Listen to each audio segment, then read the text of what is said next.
2014 ላይ ጥቂት የሆነ ምልክቶችና ህመም ተሰማት። ወደ ሆስፒታል እንድትሄድ አረግን። ባጭሩ ለመናገር በቀኝ በኩል ባለው ጭንቅላቷ ከበስተኋላ የደም የተቋጠረ ነገር ነው ያገኙት። ክሎት ያደረገ ነገር ነው፣ ካቨርኖማ ይባላል በእነሱ ቋንቋ። እና በጊዜው ቶሎ ከስትሮኩ እንድትድን ተደረገች። በዛ ጊዜም መራመድ እስኪያቅታት ድረስ ነገሮች በጣም ተስፋ የሚያስቆርጡ ነበሩ። ምስክርነታችንን በጄንቢ ሚኒስትሪ ላይ አስቀምጠነዋል። እግዚአብሔር ግን መልካም አምላክ ነው። በጣም በአጭር ጊዜ ውስጥ እዛ ውስጥ ብዙ እንድንናገራቸው የምንችሉትን ነገሮች ቢችሉ በዩቲዩብ ቻናሉ ላይ ስላለ ሁልጊዜ ይህን አገልግሎት የጀመርንበትን ጊዜ ስለምናከብር እዛ ላይ ተግዳሮቶቻችንን፣ ውጤቶቻችንን ሁሉ ስለምናካፍል እዛ ላይ ይገኛል። በጊዜው የተሰጠን መፍትሄ ይህንን ክሎት ያደረገውን ያበጠውን ነገር ለማውጣት ነርቮቿን ዳሜጅ ያደርጋል። ስለዚህ የመራመድ የመናገር ሌሎች ነገሮቿን ሁሉ አፌክት ሊያደርግ ይችላል። ስለዚህ ባለበት ቢተው ግን በህይወት መኖር ትችላለች። ድጋሚ ስትሮክ እንዳይዛት ፕሬሸሮቿን፣ ሌላው ነገሮቿን ሁሉ ስትረሷን ኮንትሮል እያደረገች ብትኖር ይሻላል የሚለውን ምርጫ ወሰድን። ለኛ ከባድ ነበር፣ ምክንያቱም ሙሉ ለሙሉ መዳን አልቻለችም። ምክንያቱም ያበጠው ነገር እዛ ነርቫ ላይ ተቀምጧል፣ ግን ማደጉ አይቀርም። ሲያድግ በኋላ የምንወስነው ውሳኔ ይሆናል ተባለ። በብዙ መንገድ ወሰንን። ግን ያለማቋረጥ ኤክሰርሳይዝ ማድረግ አለባት፣ ያለማቋረጥ ምግቧን፣ ፕሬሸሮቿን ሁሉ መከታተል አለባት። እንዲህ እያለ ነው እንግዲህ 11 ዓመት የኖር ነው እና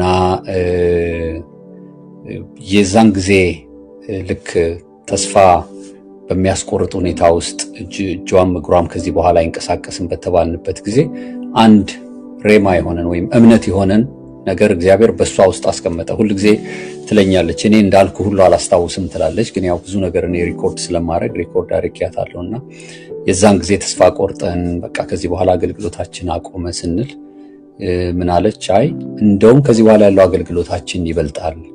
ልናገለግል ስንሄድ እኔ ዊልቸር ላይ ተቀምጬ ስዘምር፣ ምክንያቱም ድምፄ ምንም አልሆነም። ስለዚህ ብዘምር በጣም ብዙ ሰዎች እንደውም የበለጠ በዚህ ነገር ይባረካሉ፣ እግዚአብሔር የብዙ ሰዎችን ልብ ይነካል ብላ በቃ ድምፄ ተርፏል፣ እግሬ የራሱ ጉዳይ የሚል ውሳኔ ስትወስድ እግዚአብሔር አስነሳት። እንደውም የቲቪ ፕሮግራማችን ሲጀመር ብዙ ተቀምጠን እናገለግላለን ብለን ነበር ያሰብነው። ካስታወሳችሁ ለረጅም ጊዜ ኤፒሶዶቻችን ቁጭ ብለን ቆማ ነበር የምታገለግለው። በኋላ ግን ያው ድካሞች እየመጡ የማይሆን ነገር ሲሆን ነው ሴታፓችን አስተውላችሁት ከሆነ ከአንድ 6 ዓመት በኋላ ተቀምጠን ማገልገል ጀመረ። እነዚህ ሁሉ ቻሌንጆች ሰዎች አያውቋቸው ነበር። ሌላው ትልቁ ችግር ምንድነው የሆነው? ለአገልግሎት ኮንፈረንስ ልናገለግል ሄደን ከ1 ሰዓት በላይ ስብከት ከተሰበከ ተመልሳ መነሳት አትችልም። ምክንያቱም በየ20 ደቂቃው በየ15 ደቂቃው መንቀሳቀስ አለበት ሰውነቱ እና ቶሎ ቶሎ ሽንቱ እንደመጣ ሰው ለኮንፈረንስም በሄድበት ሁሉ ትወጣለች። ሰዎች አንዳንዴ የጋበዙን ሰዎች የኪድኒ ችግር አለሽ ወይ ምናምን እያሉ ይጠይቃሉ። ግን አልነበረም፣ የግድ መንቀሳቀስ አለባት እና ረጅም መንገድ ስንነዳ፣ ረጅም ፍላይት ስንሄድ እነዚህ ሁሉ ቻሌንጆች ነበሩ። እግዚአብሔር ግን መልካም አምላክ ነው። ብዙ በእነዚህ ቻሌንጆች ውስጥ እንድንሆን አደረገን። ሌላው ለሌሎች ሰዎች ትምህርት እንዲሆን አንዳንድ ጊዜ ስትሄድ እግሯን ጎተት ታደርጋለች፣ እጇን ቢላታል እና የኛ ሰው ደግሞ ታውቃላችሁ፣ የወፈረን ሰው ወፍራም ነህ፣ የቀጠነን ሰው ቀጭን ነህ ማለት ይደፍራል እና ምንድነው እግርሽን የሚያስጎትትሽ ይላል እንጂ አጠያየቁ ራሱ ይነካል፣ እንትንን ይነካል፣ ሊናን ይነካል። እነዚህ ሁሉ ቻሌንጆች ነበሩ። ግን እግዚአብሔር ይመስገን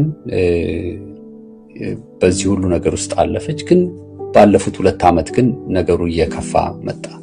3 ዓመትም ማለት ይቻላል፣ 2 ዓመት ከግማሽ እና በግራ በኩል ያለው ነገር እንደ በፊቱ የምታደርግለትን እንቅስቃሴ ሁሉ የሚቀበል አልሆነም እና በቃ ትክክለኛ ምርመራ ማድረግ ፈለግን።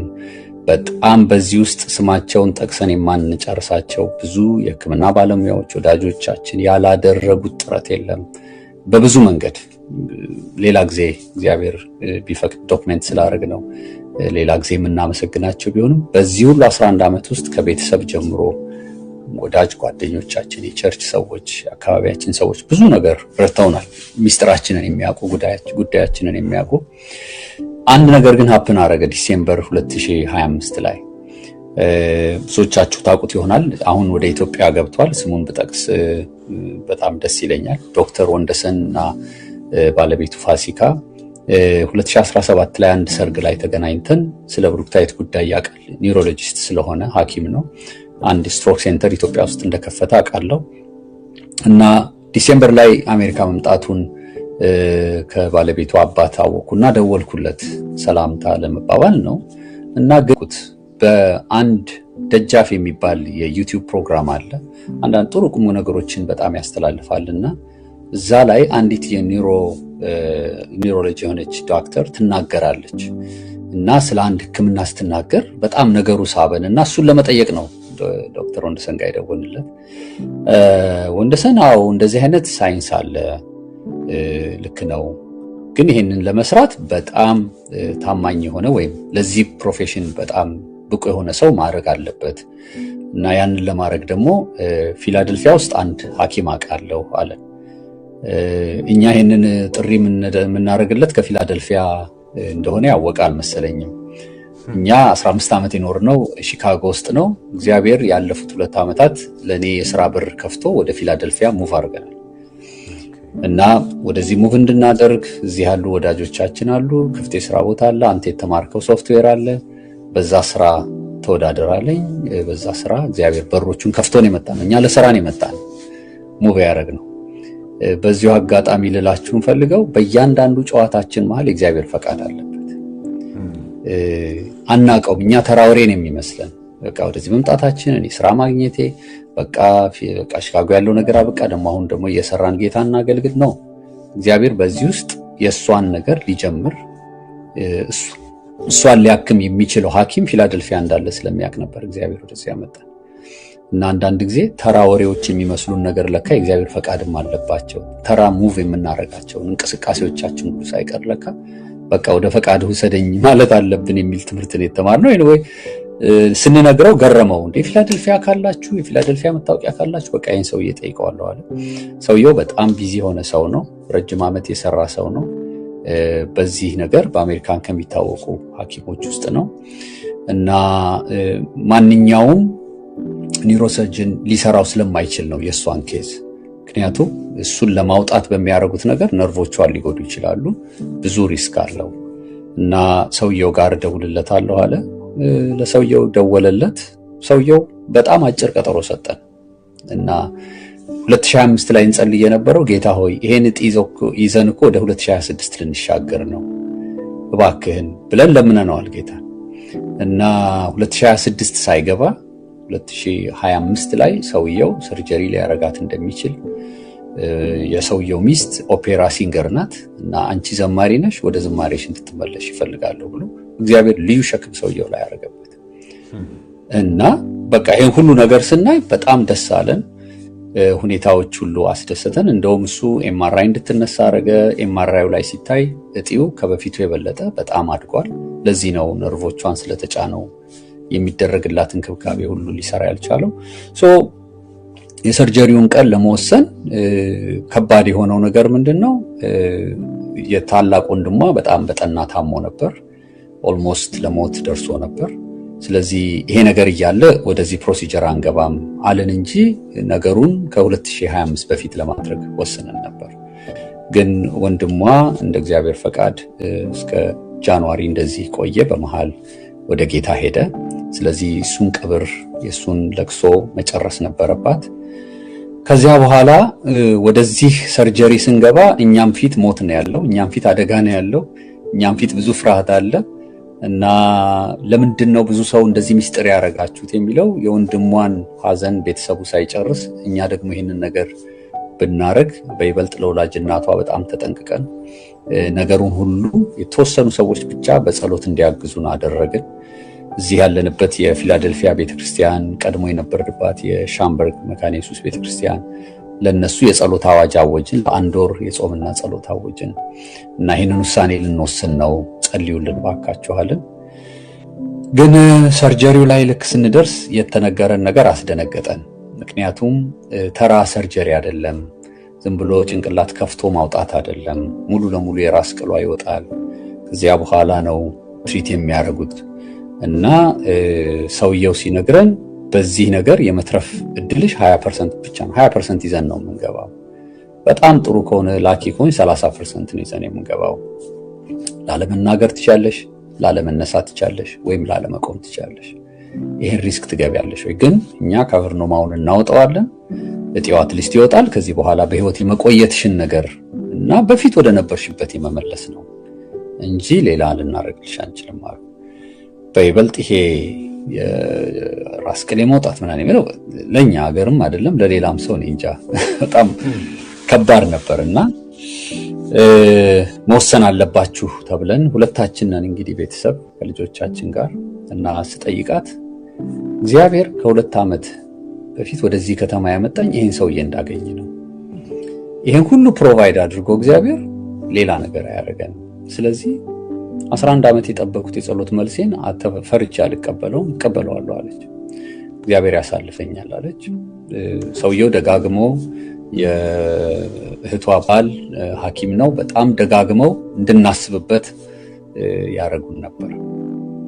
ሰርጀሪ ልታደርግ የገባሽ ቀን አንድ ነገር ጠዋት ልክ ቁርስ ይዤላት ስመጣ ዛሬ አንድ ነገር ትዝ አለኝ አለች። ምንድነው አልኳት። ትዝ ይልሃል ከመጋባታችን በፊት ለ3 ቀን ጾም ጸሎት ይዘን በጣም የምንወዳት ወደ ጌታ እንደሄደች በቅርብ ነው የሰማነው ጻድቄ የምትባል አንዲት እህት እንደዚህ አገልጋዮችን በጣም የምትንከባከብ ናት። እሷ ቤት ለ3 ቀን እንጸልይ ነበር። 3ኛው ቀን ላይ ምን እንዳረክ ትዝ ይልሃል አለች። ምንድነው ያረኩት አልኩ። 2 ነጭ ወረቀት ይዘህ መጣ። ከዛ በኋላ ግርጌው ላይ እዚህኛው ወረቀት ላይ አንቺ ፈርሚ፣ እኔ እዚህኛው ላይ ፈርማለሁ አልከኝ። ከዛ በኋላ ፈረምን ሁለታችንም።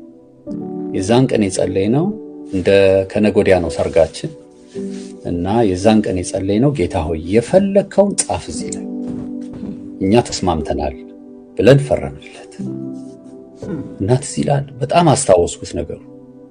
ስለዚህ አሁን እግዚአብሔር የሚጽፍ ይመስልሃል? እግዚአብሔር እዚህ ላይ አሁን የኛን ነገር ይሄን ሁሉ ፕሮሲጀር እያለፈን እስካሁን የመጣንበትን አስበው እና ያ በጣም እምነት ሆነኝ እና ለምን እግዚአብሔር በዚህ ቀን እንድናስታውሰው እንዳደረገ በጣም ዋው። ስለዚህ በቃ እግዚአብሔር የጻፈውን ነው የምንቀበለው ማለት ነው፣ ሐኪም የጻፈውን አይደለም። እሺ በዛ እምነት ገባን እና ቀኑን በሙሉ ሰርጀሪ ስትገባ በላይቭ ሳሚዬም አለ እዚህ በቃ በየ2 ሰዓቱ እነሱ አፕዴት ያደርጉናል። መጀመሪያ ራሱ የሰርጀሪው ቡድን መጥቶ ሲተዋወቀን የምንገባበትን ሰዓት እንጂ የምንወጣበትን ሰዓት አናውቅም። ብዙ ሰዓት ሊፈጅ ይችላል፣ ምን እንደሚሆን አናውቅም። ምክንያቱም የሚያደርጉት የራስ ቅሏን ካወጡ በኋላ ያንን እጢውን አውጥተው ሌሎች ቲዩመሮች እጢዎች ካሉ ቼክ አድርገው መልሰው ራስ ቅሉን ሳይመልሱ ይሰፏትና እንደገና ያነቋታል እና ቼክ ያደርጋሉ ነርቮች መስራት አለመስራታቸው።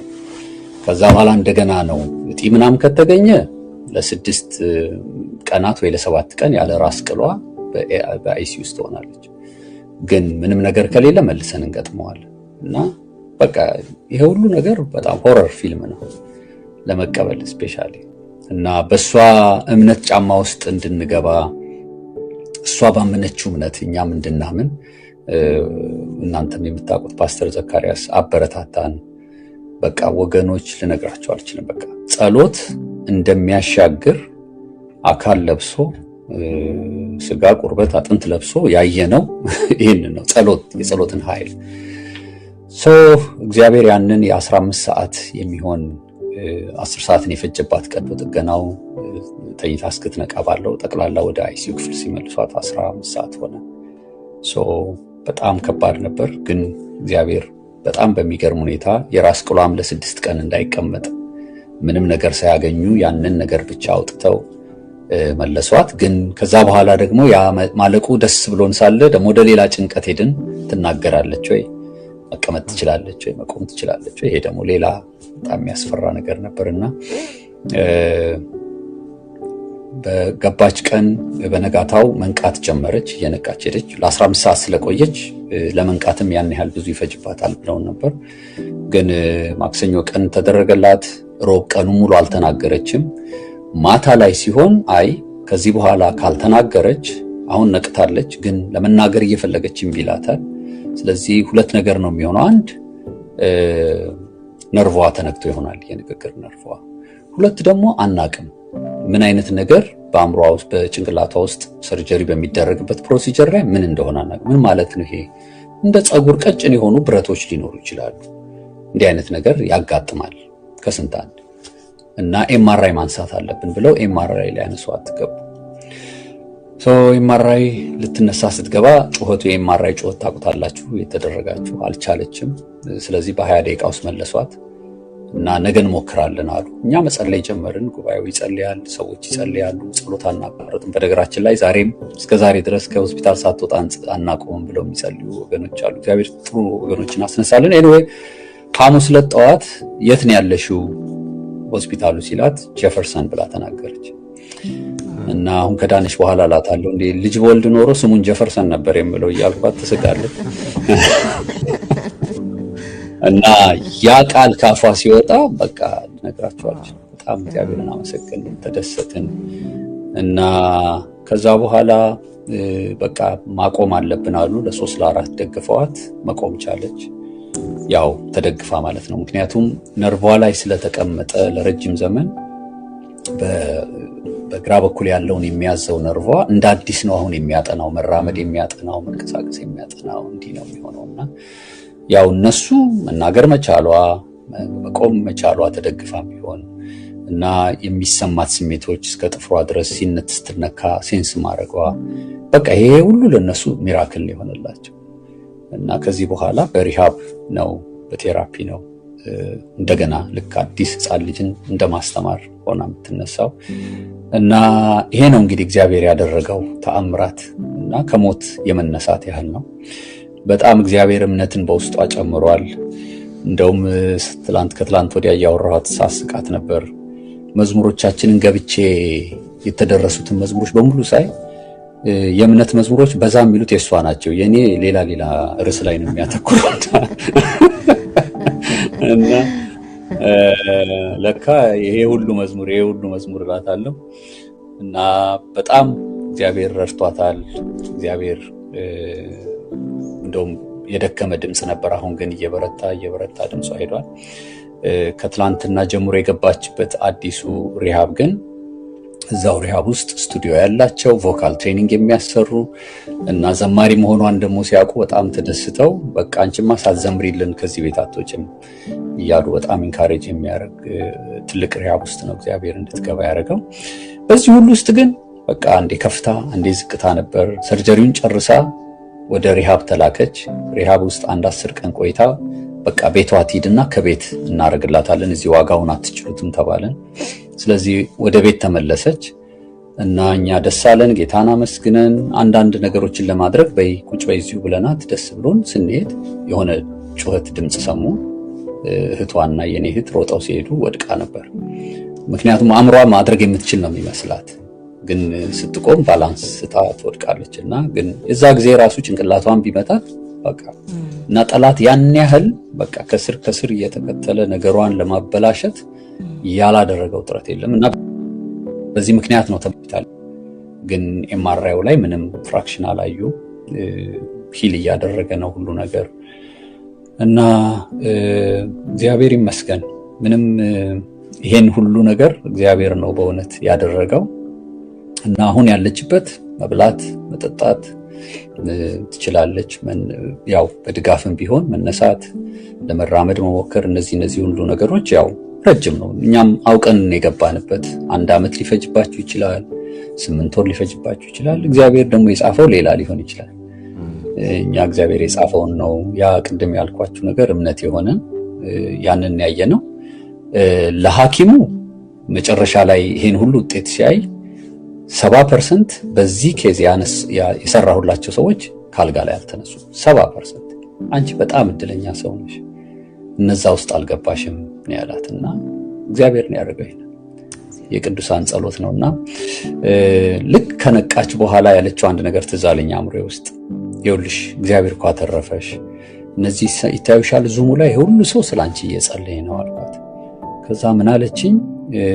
ትዝ ይልሃል ዮሐንስ ሐዋርያት ሥራ ላይ ያዕቆብን አስሮ በመግደሉ ሄሮድስ ህዝቡን ደስ ያሰኘ ስለመሰለው ጴጥሮስንም ያዘው። በቤተ ክርስቲያን ግን አጥብቆ ስለተጸለየለት ጴጥሮስን የጌታ መልአክ አወጣው እና ወንድሜን ከጥቂት ወራት በፊት ጠላት ወሰደው፣ አሁንም እኔን ሊደግም ፈልጎ ነበር፣ የቅዱሳን ጸሎት ላይ ያስጣለኝ አለችና ለኔ አሁን የተናገረችው ታሪክ ሳይሆን ሐዋርያ ሥራ ማስታወሷ የጴጥሮስና ዮሐንስ ማስታወስ ያዕቆብን ማስታወሷ ነው ለኔ የሚያስደስተኝ። እና እንዲህ አይነት ደግሞ ስብከት ማውጣቷ በቃ እግዚአብሔር አምሮዋን መልሶታል። እውነትሽን ነው እንዳልሽው የቅዱሳን ጸሎት ነው እና አጥብቆ መጸለይን ለካ የቅዱሳን ርብር በቃ ልነግራቸው አልችልም። እና ዛሬ ልክ እሷን ደግሞ ቢሎቿን ለመክፈል የሚደረገውን ርብርብ የሚያህል የጸሎት ርብርቡ ልነግራቸው አልችልም። ራሱ አሁን በቃ ልንቋቋመው የማንችለው ነገር ነው እግዚአብሔር ያደረገው። እግዚአብሔር መልካም አምላክ ነው። እግዚአብሔር እውነት ነው ያገለገሉትን አይጥልም። ግን በዛ ሂሳብ አልነበረም የገባ ነው በእውነት ሁለታችንም። እኔ እንደው ራሴንም ለማመጻደቅ ሳይሆን እኔ ራሴ ዝግጁ መሆን ነበረብኝ ለዛ ለተባልኩት የ20% ዕጣ በቃ በዊልቸር እየገፋው ኖራለሁ የሚል ውሳኔ እኔም መወሰን ነበረብኝ። እሷም እቀመጣለሁ ብላ ለመወሰን ነበረባት። ምናልባት በጣም ልጆች ሆነን ነው የድናቁርት ቋንቋ ምልክት ቋንቋ የምንችለው ሁለታችንም። እንደውም ልጆቻችንን ሌላም ሰው ማታለል ስንፈልግ በቋንቋ ነው የምናወራው እና እሱን እያነሳን ልባክ በቋንቋ እናወራለን። የድናቁርት ቋንቋ እግዚአብሔር ያስተማረን አለ ለዚህ ሆን ምን ይታወቃል። እና እሱንም አላረገው እግዚአብሔር እና ማውራት ቻለን፣ መነጋገር ቻለን። እግዚአብሔር በጣም መልካም አምላክ ነው። ያለችበት ሁኔታ ብቻ ይሄን ይመስላል።